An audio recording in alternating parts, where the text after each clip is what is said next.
우리 성도님들은 은혜가 되는 삶이 되시기를 축원합니다. 은혜 받은 성도의 삶은 은혜가 되는 삶이 되어야 합니다.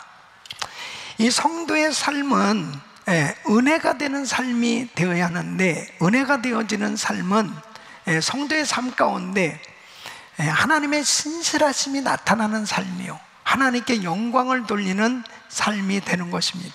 우리 예수님께서 너희는 세상의 빛이라, 너희는 세상의 소금이라 이렇게 말씀하신 것처럼 우리 성도의 삶은 우리의 삶 가운데 하나님 앞에 받은 이 은혜를 빛으로, 소금으로 드러나는 이런 삶이 되어야 하는 것입니다. 이 성도는 은혜 받은 하나님의 자녀들이에요. 그렇기 때문에 우리의 삶은 항상 은혜가 되어지는 삶이 되어야 하는 것입니다. 그런데 하나님의 놀라운 은혜를 받은 성도의 삶이 은혜가 되어질 수도 있지만은 은혜가 되지 못하는 삶이 될 때도 있는 것을 보게 됩니다. 여러분, 주님께서는 우리에게 분명히 4가지 신분을 주셨습니다. 그것은 베드로전서 2장 9절에 이렇게 말씀하고 있어요. 오직 너희는 택하신 족속이요, 왕같은 제사장들이요, 거룩한 나라요, 그의 소유된 백성이니. 그랬습니다. 택하신 족속, 왕같은 제사장, 거룩한 나라, 소유된 백성. 왜 이러한 신분을 부여해 주셨을까요? 이 부여해 주신 목적은 바로 은혜가 되어지는 삶이 되라는 거예요. 그래서 이 9절 말씀에 너희를 어두운 데서 불러내어 그의 기이한 빛에 들어가게 하신 자의 아름다운 덕을 선전하게 하려 하심이라. 바로 이 어둡고 폐역한 세대 가운데 바로 그리스도의 빛을 나타내는, 빛을 비추는 은혜가 되어지는 삶이 될 것을 말씀하고 있습니다. 여러분, 성경에 보면은 은혜 받은 자가 은혜롭지 못하게, 결국 은혜가 되지 못한 삶을 살게 되어지는 경우들을 보게 됩니다. 예를 들면 삼손이 그랬습니다. 이 삼손은 큰 은혜를 받았어요. 하나님께로부터 큰 권능을 받았습니다.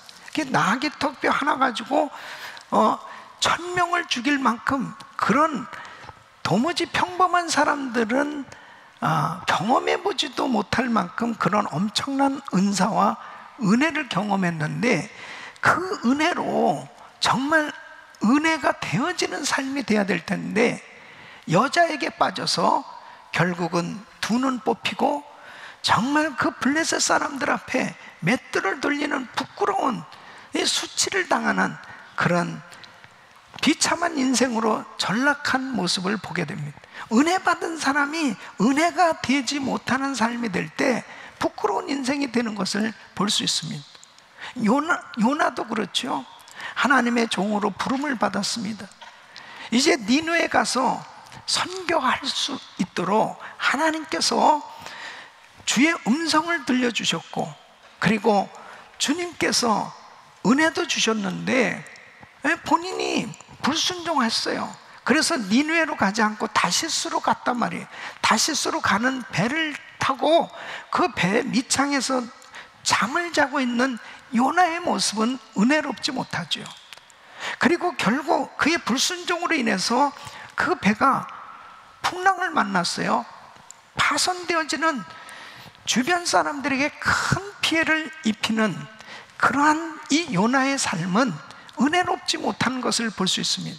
아무리 하나님께 선택을 받았고 하나님의 은혜를 받았어도 그 은혜가 되어지지 못하면, 은혜가 되는 삶이 되지 못하면 결국은 부끄러운 인생이 되어지는 걸 볼 수 있습니다.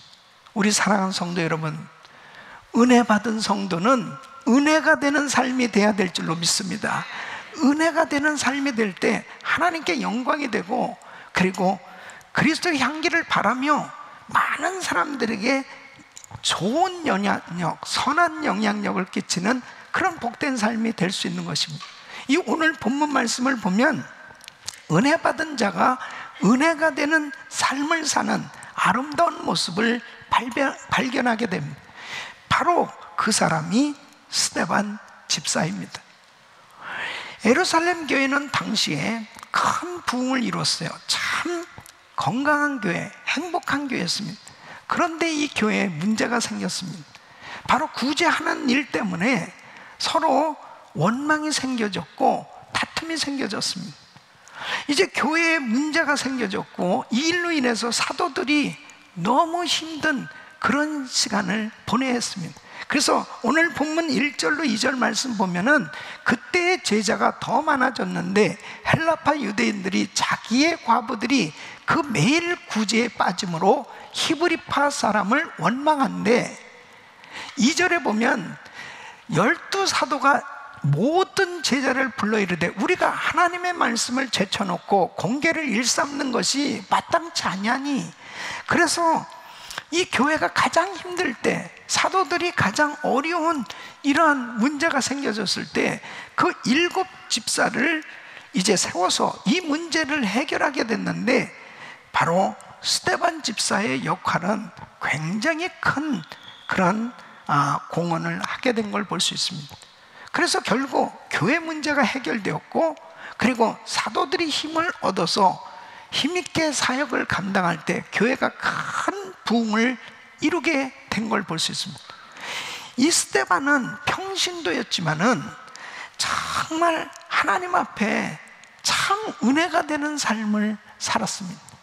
그리고 그는 전도하다가 이제 돌에 맞아 죽는 이런 순간에도 정말 자세가 흐트러짐 없이 참 하나님 앞에 온전히 영광을 돌리면서 순교하는 모습은, 와, 정말 이렇게 살아야지 할 만큼 은혜가 되어지는 아름다운 모습을 보게 됩니다.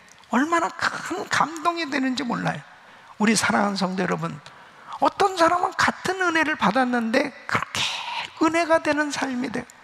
어떤 사람은 같은 은혜를 받았는데 은혜롭지 못한 삶이 되어졌을 때, 우리 모든 성도님들은 정말 특별히 이 코로나 팬데믹 상황 가운데 나의 신앙을 다시 한번 점검해 보면서 여러분들은 은혜가 되는 삶이 되시기를 축원합니다.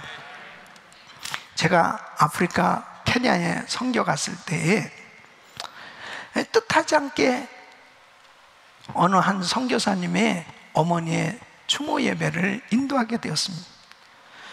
그 선교사님은 우리 신학교에 이제 종교음악학과를 개설하기 위해서 3개월을 작정을 하고 이분이 오셔서 섬기고 있었습니다. 근데 이 선교사님에게 홀어머니가 계셨습니다. 그 어머니가 위독하다는 소식을 듣게 됐는데 참 난처하게 됐다는 것입니다.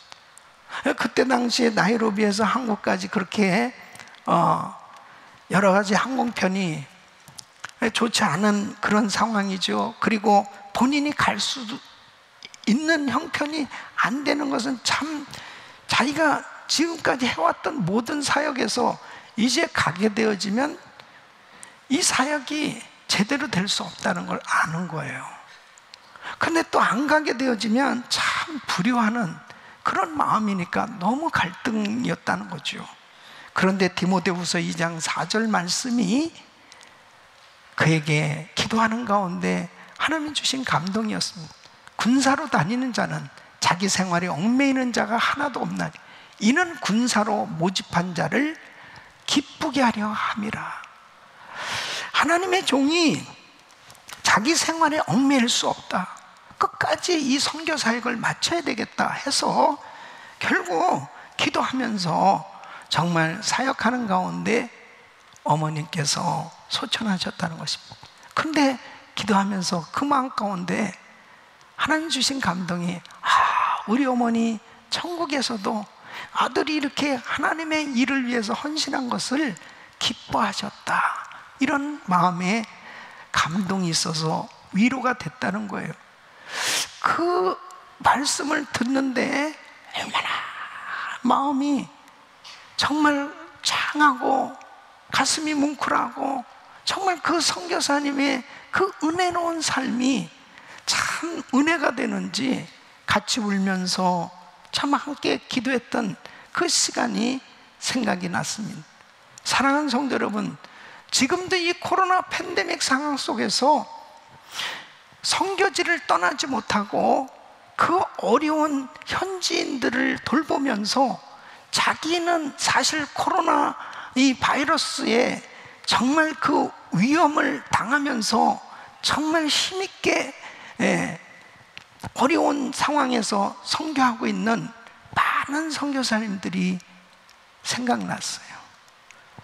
얼마나 헌신적으로 정말 자신을 돌보지 아니하고 그렇게 헌신하고 있는 선교사님들의 그 모습이 참 마음에 감동이 되고 그렇게 은혜가 되는지. 사랑하는 성도 여러분, 우리 인생이 하나님의 은혜를 받고 주의 일을 감당할 때 때로는 누구도 이해할 수 없는 그런 어려운 일을 겪을 때도 있지만 하나님의 은혜로 그 모든 일을 감당할 때 하나님은 더한 은혜로 축복해 주신 줄로 믿습니다.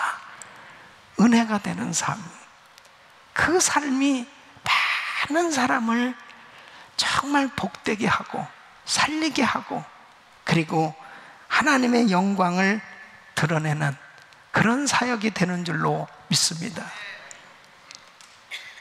이 코로나 팬데믹 상황 속에서 여러분의 신앙은 어떻습니까? 나의 신앙이 은혜가 되는 삶이 되고 있는지, 아니면 은혜가 되지 못하는 삶이 되고 있는지, 우리의 신앙을 다시 돌아보는 것은 굉장히 중요합니다. 여러분, 세계 복음화가 이루어지고 세계 선교가 마무리되어지고 그리고 모든 사역들이 정말 이 미국의 영적 대부흥이 일어날 수 있는 것도 저와 우리 성도님들이 우리의 삶 속에 은혜가 되는 삶이 될 때 이 놀라운 일들이 이루어질 줄로 믿습니다. 저는 오늘 이 말씀 가운데 이 스데반은 정말 그의 인생, 그의 신앙생활이 은혜가 되는 삶이 되었어요. 그래서 어떻게 하면 이 코로나 팬데믹 상황 속에서도 이렇게 어려운 시험과 환난의 때에 은혜가 되는 삶이 될 수 있을까? 따라하겠습니다. 은혜가 되는 삶은 스데반 집사처럼 살자. 은혜가 되는 삶은 스데반 집사처럼 살자.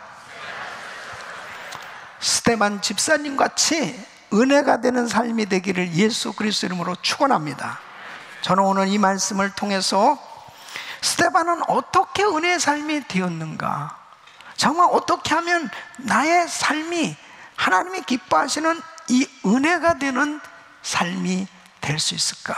오늘 이 말씀을 증거할 때 우리 성도님들은 특별히 많은 은혜를 받은 분들이에요. 여러분들의 삶이 정말 은혜가 되는 삶이 되시기를 축원합니다. 첫째는 이 스데반은 평소 신앙생활이 은혜가 되는 삶이었습니다.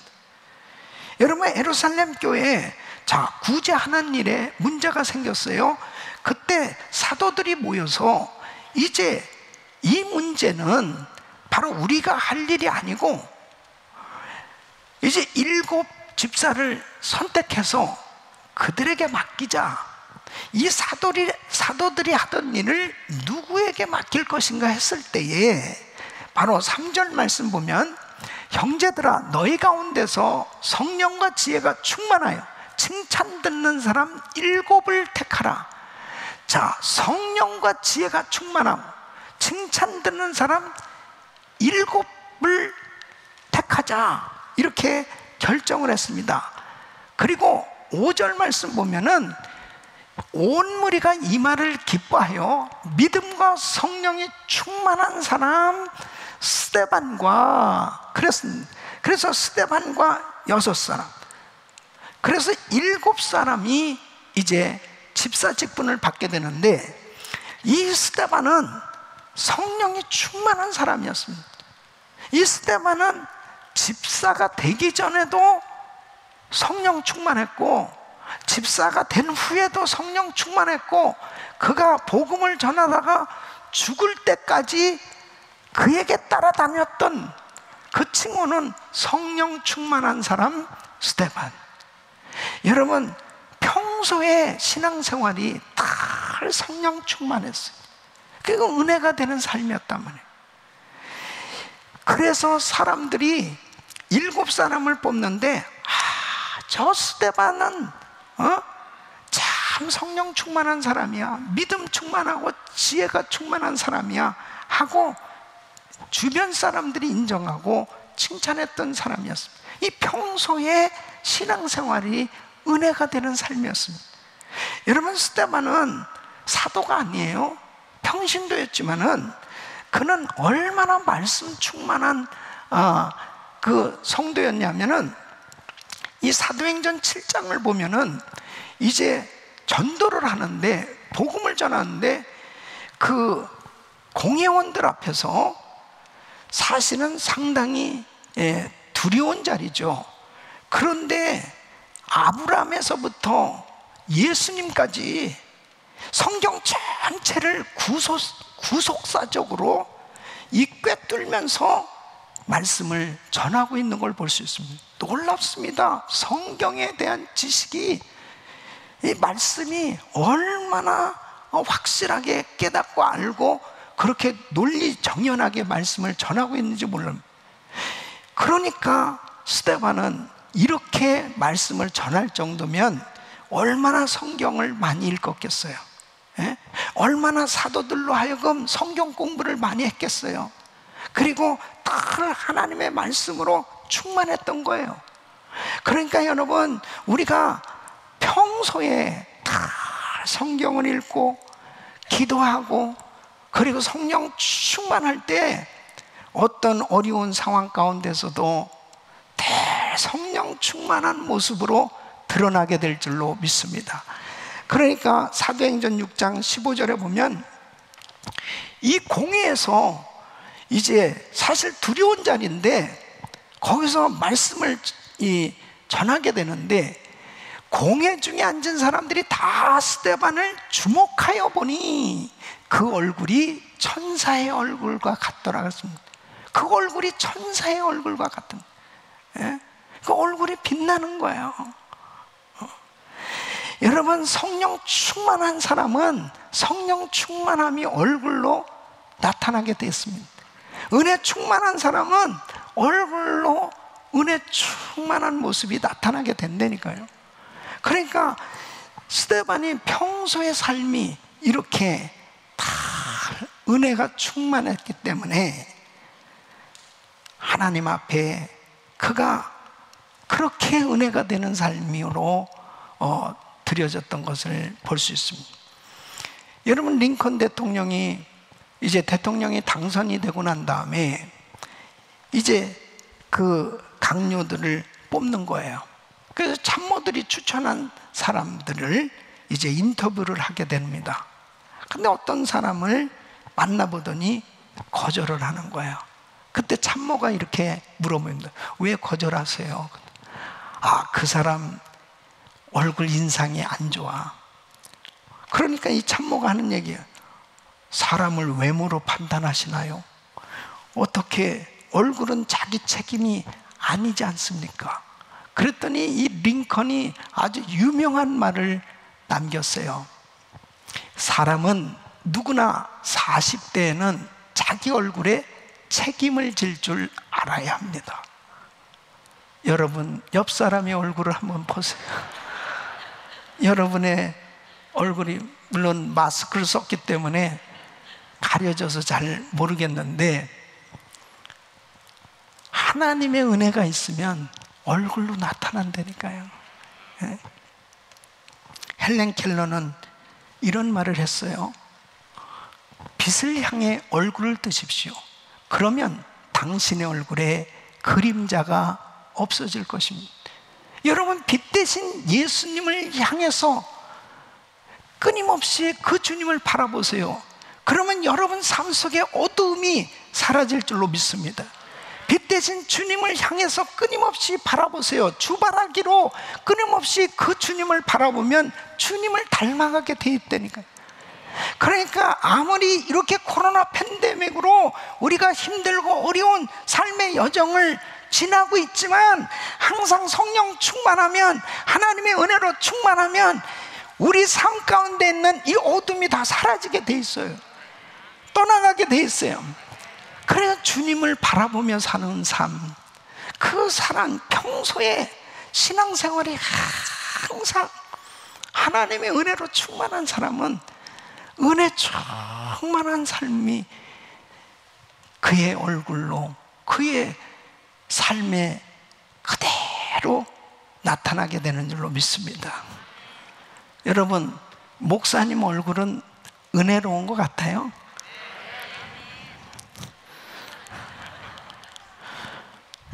여러분, 성령 충만하시길 축원합니다. 우리의 삶은요, 힘들고 어려워도, 고통 가운데서도, 괴로움 가운데서도 성령 충만할 수 있다니까요. 은혜 충만할 수 있다니까요. 믿음 충만할 수 있다니까요. 그러니까 스데반이 이렇게 평소에 신앙생활이 은혜가 되는 삶을 살았기 때문에 그의 생애는 가장 고통스러운, 어떤 면에서는 뭐 영적으로는 영광이지만 육신적으로는 돌에 맞아 죽는 그런 순교하는 그 순간, 여러분, 스데반의 순교도 하루아침에 된 것이 아니죠. 평소의 삶이 바로 은혜가 되는 삶이 되었기 때문에 끝에까지 그렇게 아름답게 하나님 앞에 드려질 수 있었던 것입니다. 우리 사랑하는 성도 여러분, 은혜가 되는 삶이 되시기를 축원합니다. 스데반은 교회 집사로서 이 직분을 받았을 때 하나님께서 그에게 물론 은혜를 크게 주셨지만은 항상 그의 삶이 은혜가 되는 삶이 되려고 노력하며 살았던 것을 볼 수 있습니다.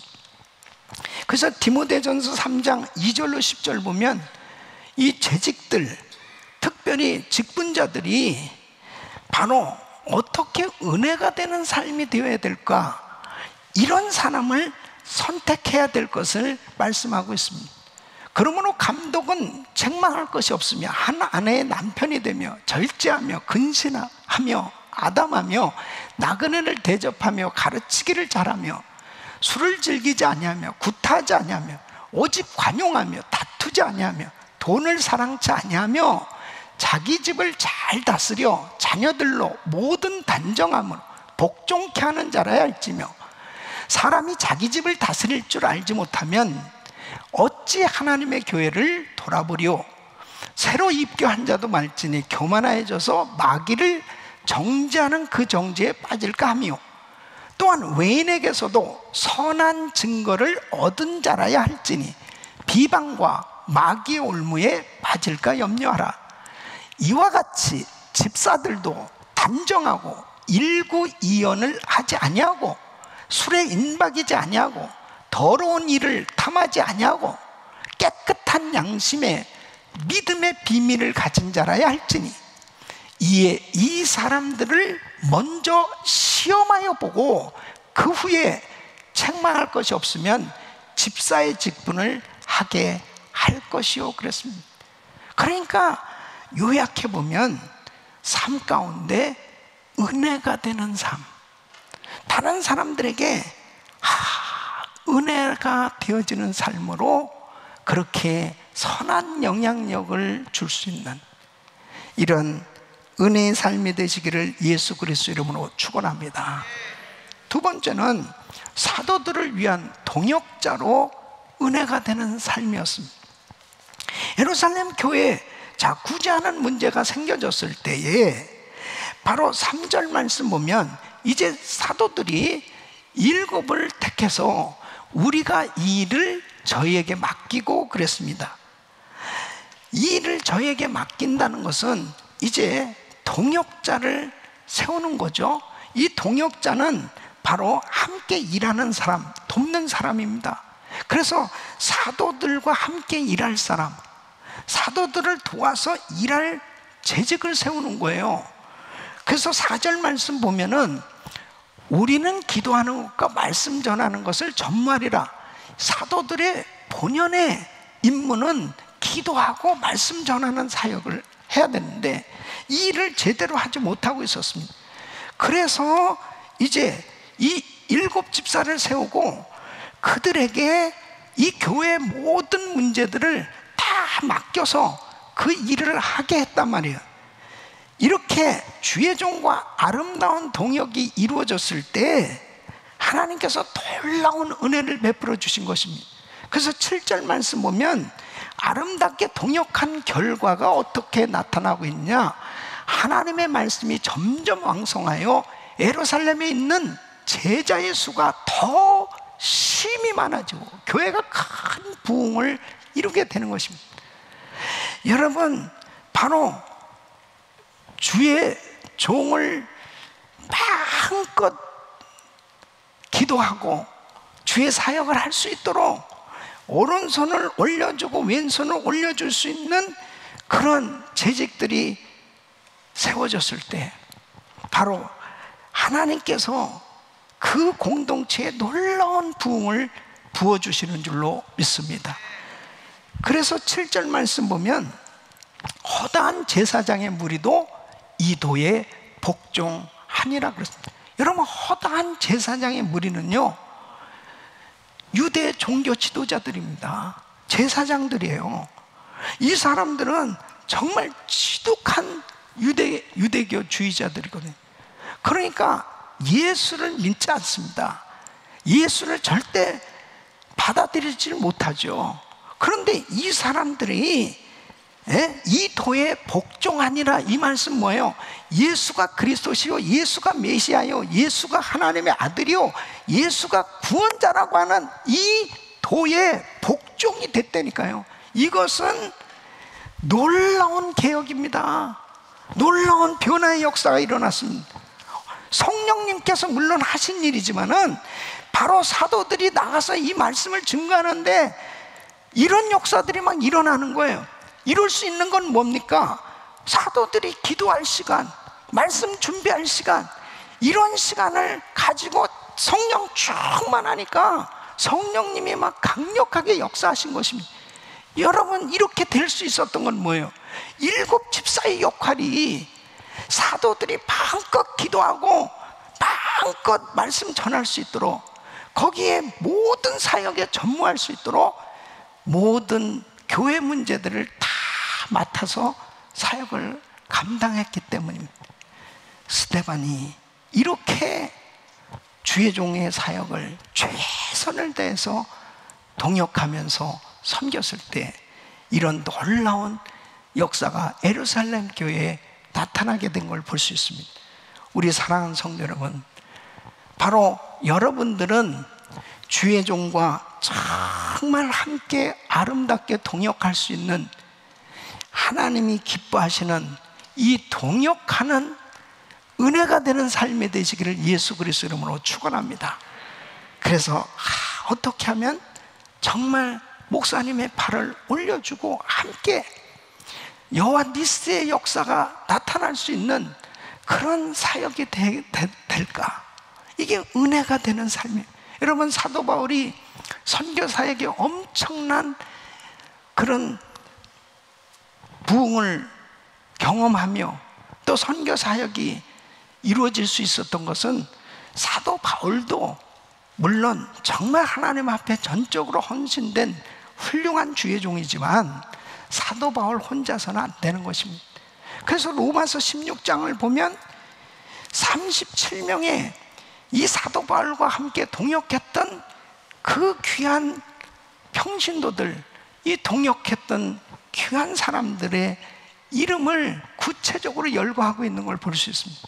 그 중에 로마서 16장 2절 보면 배배에 대해서 이렇게 설명합니다. 너희가 주 안에서 성도들의 합당한 예절로 그를 영접하고 무엇인지 그에게 소용되는 바를 도와줄지 이는 그가 여러 사람과 나의 보호자가 되었음이니.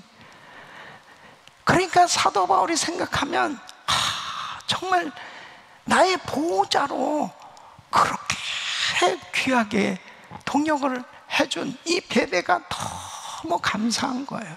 그 믿을 만한 사람이기 때문에 천거한다고 이야기를 하고 있는 것입니다. 또 4절 말씀 보면 브리스길라 아굴라에 대해서 이렇게 이야기합니다. 저희는 내 목숨을 위하여 자기의 목이라도 내어놓았나. 나뿐 아니라 이방인의 모든 교회도 저에게 감사하느니. 그러니까 사도 바울이 얼마나 사역하면서 정말 말할 수 없는 공격을 당했잖아요. 감옥에도 가고 정말 매를 맞기도 하고 비방도 받기도 하고 수없는 어려움을 당했다고요. 그럴 때마다 이 브리스길라 아굴라 부부가 그렇게 최선을 다해서 섬겨주는 거예요. 어떤 면에서만 이 바울이 너무 낙심되고 힘들 때 이 브리스길라 아굴라 부부의 이 동역으로 인해서 큰 위로를 받을 수 있었던 것 같아요. 그리고 힘을 얻고 다시 회복되어지는, 그래서 또 사역을 감당할 수 있었던 그렇게 아름다운 동역자들이 수도 없이 많았던 것입니다. 37명 뿐이겠어요. 말할 수 없이 많은 성도들이 같이 동역했기 때문에 그렇게 많은 교회가 세워졌고 세계 선교가 이루어질 수 있었던 것입니다. 여러분, 우리 은혜교회도 마찬가지입니다. 우리 은혜교회가 오늘까지 선교가 되어질 수 있었던 것도, 물론 우리 훌륭한 김광신 원로 목사님 정말 헌신해서 귀하게 섬기신 것도 있지만은, 정말 우리 교회 장로님들, 권사님들, 우리 귀한 집사님들, 성도님들이 얼마나 오늘까지 정말 아름답게 헌신하고 동역한, 그것을 생각하면 저는 너무너무 눈물이 날 만큼 정말 감사해요. 이 코로나 팬데믹 상황이 되어지면서요, 저는 더더욱 이 동역하는 우리 교육자들, 그리고 우리 성도님들을 생각하면 얼마나 감사한지 이루 말할 수 없습니다. 이 코로나 팬데믹 상황에서 교회가 폐쇄가 되어지고, 그리고 이 온라인으로 매일 새벽 예배를 계속해서 오늘까지 드리고 있지 않습니까? 하루도 빠짐없이 이 재단의 모든 예배가 생방송이 되고 있는데, 그렇게 되어질 때 우리 미디어팀, 우리 예배팀, 우리 성도님들이 정말 저를 도와서 그렇게 헌신적으로 동역해 주기 때문에 이렇게 예배가 진행이 되어질 수 있고 사역이 되어질 수 있는 것입니다. 여러분 아시다시피 이제 팬데믹 상황 속에서 헌금 시간도 없잖아요. 헌금 바구니도 안 돌리고 헌금 시간도 없어요. 그러나 전 세계 선교지에 선교비는 똑같이 나가야 되고 모든 사역들은 그대로 다 진행되는데, 모든 것이 다 성도들 가운데 교회를 사랑하고 주님을 사랑하고 또 목사님에게 힘이 되어지려고 정말 함께 하려고 하는 이 동역하는 마음으로 성도들이 헌신했기 때문에 우리 교회는 이런 팬데믹 상황 속에서도 더 넘치도록 세계 선교를 감당하고 있는 줄로 믿습니다. 우리 하나님께 감사와 영광 올려드립니다. 하나님께 감사합니다. 저는 너무너무 감사한 거예요. 우리 성도님들 생각하면 참 너무 감사합니다. 하나님 앞에 참 이렇게 동역할 수 있는 동역자가 있다는 게 얼마나 감사합니다. 또 저는 제 아내를 생각하니까 참 감사해요. 이 팬데믹 상황 속에서 식당도 못 갈 때 밥을 해주는 아내가 있는 게 감사해요. 이발소도 못 가는데 우리 임장로님한테 머리 깎는 걸 배워가지고 임장로님의 제자가 돼서 제 머리를 잘 이렇게 매일 카메라 앞에 서야 되기 때문에, 여러분 이게 얼마나 중요한지 알아요? 제 아내가 다 이렇게 해주기 때문에 너무 감사해요. 이게 동역자예요, 동역자. 너무 감사한 거예요. 하나하나 생각해 보면요, 우리 성가대 오늘 쫙 섰는데 이제 현장에 우리 성가대가 몇 명이나 설까? 저분들이 살아남은 사람들입니다. 얼마나 감사한 일이에요. 여러분, 참 이런 때가 오리라고 하는 것은 한 번도 경험해 보지 못한 세상을 우리가 지금 경험하고 있어요. 이런 상황 속에서 동역자가 얼마나 귀한가. 이 스데반은 동역자로 은혜가 되는 삶이 되었습니다. 목사님, 염려하지 마세요. 제가 있잖아요. 빈말이라도 좀 그렇게 해보면 얼마나. 목사님, 힘내세요. 제가 있잖아요. 얼마나 멋있어요. 팔을 올려주는 사람이 돼야지. 팔에 매달려 있는 사람이 돼요. 영원 니스의 역사가 일어날 수 있겠습니다. 사랑하는 성도 여러분, 스데반은 교회가 힘들어졌어요. 그리고 사도들이 너무 힘든 상황이 되었을 때 바로 사도들과 동역하는 은혜가 되는 삶이 되었을 때 그를 통해서 하나님께 영광을 돌리는 위대한 부흥이 그 교회에 이루어지게 된 줄로 믿습니다. 아름다운 동역이 가정에서 이루어지고 서로 사랑하는 부부, 그리고 정말 가정교회에서 목자님을 중심으로 목원들이, 그리고 그룹장님과 우리 가정교회, 우리 온 성도님들이, 또 부서에서는 또 서로 이렇게 동역자가 되어져서 함께 같이 아름다운 연합이 이루어졌을 때 하나님은 그것을 그렇게 기뻐하시는 것입니다. 형제가 연합하여 동거하며 어찌 그리 선하고 아름다워. 우리 사랑하는 성도 여러분, 여러분들의 그 동역하는 모습이 은혜가 되시기를 예수 그리스도 이름으로 축원합니다. 세 번째는 죽음 앞에서까지 은혜가 되는 삶이 되었습니다. 이 스데반은 성령 충만했어요. 은혜 충만해서 교회의 내적 살림살이를 잘한 겁니다. 그래서 교회에 이 헬라파, 히브리파, 과부 구제하는 이 명단을 가지고 여러 가지 문제들이 많이 있었지 않습니까? 이런 행정적인 것, 교회 살림살이 하는 것, 이런 것도 잘 했을 뿐 아니라 그는 전도하는 일도 소홀하지 않았던 것을 볼 수 있습니다. 그래서 모이면 덕세우고 흩어지면 전도하는 가정교회 삶의 모델이 바로 스데반 집사님이었습니다. 그래서 그가 얼마나 성령 충만하고 권능이 나타났냐면요, 사도행전 6장 8절에 보면 스데반이 은혜와 권능이 충만하여 큰 기사와 표적을 민간에 행하니 그럽니다.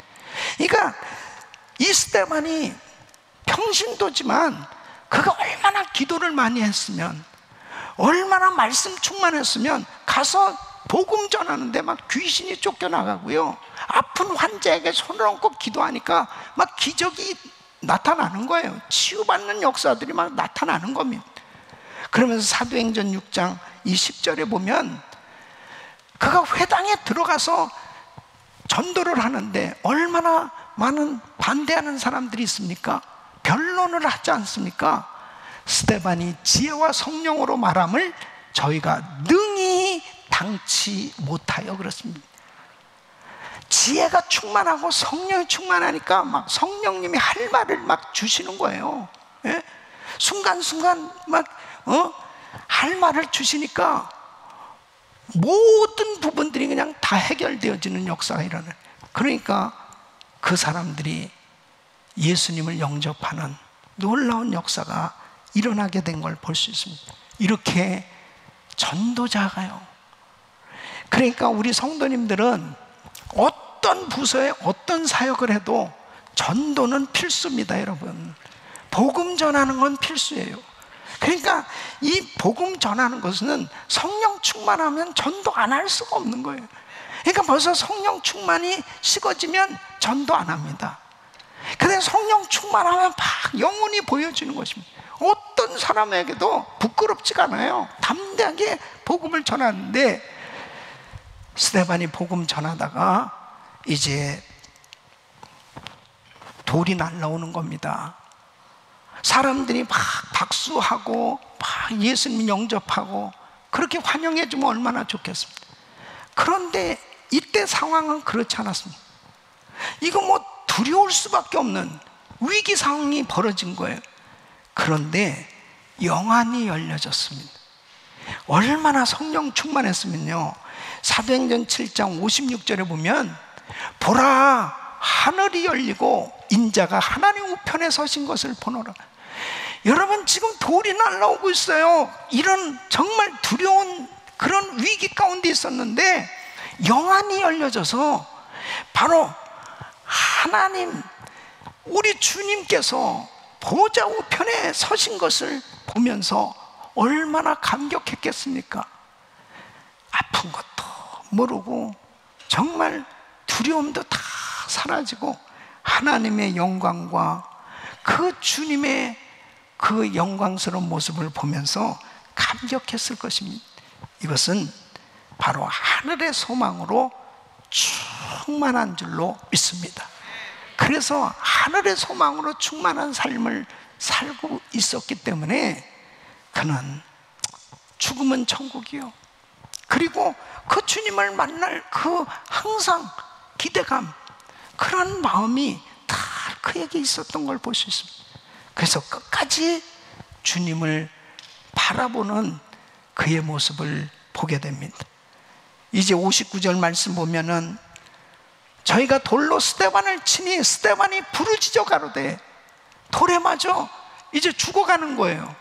주 예수여, 내 영혼을 받으시옵소서. 죽을 준비가 돼 있어요. 더 은혜가 되는 건 뭐냐면 60절 말씀입니다. 무릎을 꿇고 크게 불러 가로되, 주여, 이 죄를 저들에게 돌리지 마옵소서. 이 말을 하고 자니라. 마지막 유언이 용서의 말씀이었어요. 자기를 향해서 돌을 던지는 자, 자기를 죽이는 자를 향해서 용서의 기도를 하고 있는 모습을 보게 됩니다. 이런 모습은 예수님 외에서는 보기가 어려운 거 아니겠습니까? 누가복음 23장 34절 보면 예수님께서 십자가에 못 박히셨을 때 자기를 못 박는 자들을 향해서 이렇게 기도하셨습니다. 예수께서 가라사대, 아버지여, 저희를 사하여 주옵소서. 자기 하는 것을 알지 못함이니이다. 마지막 죽음 앞에서 이 같은 기도를 할 수 있는 건 참 놀라운 감동이고 은혜가 되지 않습니까? 여러분, 우리는 죽음 앞에서 어떠한 모습으로 하나님을 만날 그런 모습을 보일까요? 자신의 신앙이 그대로 드러나는 때가 바로 죽을 때가 아닐까요? 죽음 앞에서까지 은혜가 되는 삶이 되어야 될 줄로 믿습니다. 죽음 앞에서 은혜가 되는 삶을 사셨던 주기철 목사님, 그분은 이제 마지막 이 유언 설교를 하시면서 이런 말씀을 합니다. 주님 때문에 오늘 고난을 내가 피하였다가 이 다음 무슨 낯으로 주님을 대하오리까? 주님 때문에 당하는 수욕을 내가 피하였다가 이 다음 주님이 너는 내 이름으로 평안과 즐거움을 다 받아 누리고 고난의 잔을 어찌하고 왔느냐 물으시면 나는 무슨 말로 대답하랴? 주님 때문에 오늘 십자가 내가 피하였다가 이 다음 주님이 너 내가 준 유일한 유산인 고난의 십자가를 어찌하고 왔느냐 물으시면 나는 무슨 말로 대답하랴? 주기철 목사님은 묵묵히 순교의 길을 걸어가셨던 것입니다. 요한복음 12장 24절 말씀 보면 내가 진실로 진실로 너에게 이르노니 한 알의 밀이 땅에 떨어져 죽지 아니하면 한 알 그대로 있고 죽으면 많은 열매를 맺으니, 신앙생활은 끝까지 은혜가 되는 삶이 되어야 될 줄로 믿습니다. 이렇게 죽음 앞에서까지 은혜가 되는 삶을 사셨던 이런 귀한 분들로 인해서 많은 구원의 열매들이 맺어지고, 그리고 정말 하나님 앞에 두려울 수밖에 없고 무서울 수밖에 없는 환경 속에도 흔들리지 아니하고 믿음을 지키는 하나님의 사람들로 세워졌던 것을 볼 수 있습니다. 사랑하는 성도 여러분, 우리는 이렇게 코로나 팬데믹 이런 환난의 시기를 지내는 가운데 이제 우리의 삶은 어떤 모습으로 드러나는 삶이 되어야 할까? 아무리 환난과 시험의 때라도 은혜가 되는 이러한 삶이 되어져야 하나님께 영광이 되고, 그리고 이 어둡고 폐역한 세대 가운데서도 예수 그리스도의 복음, 이 이름이 증거되어지는 그러한 하나님의 영광을 드러낸 삶이 되는 줄로 믿습니다. 우리 사랑하는 성도 여러분, 평소에 어떤 어려운 환경 가운데서라도, 어떤 상황 속에서라도 은혜가 되는 삶이 되도록 매일마다 하나님의 말씀을 묵상하고 늘 기도하고 늘 은혜 받는 그런 신앙생활이 되어질 뿐 아니라 여러분의 삶 가운데 항상 동역자로서 은혜가 되고, 그리고 죽을 때까지 또 죽음 앞에서까지 은혜가 되는 삶이 되셔서 정말 여러분의 평생이 하나님 앞에 기쁨이 되어지고, 그리고 예수 그리스도를 온 땅에 증거하는 그런 복된 삶으로 드러날 수 있기를, 선한 영향력을 끼치는 삶이 되시기를 예수 그리스도 이름으로 축원합니다.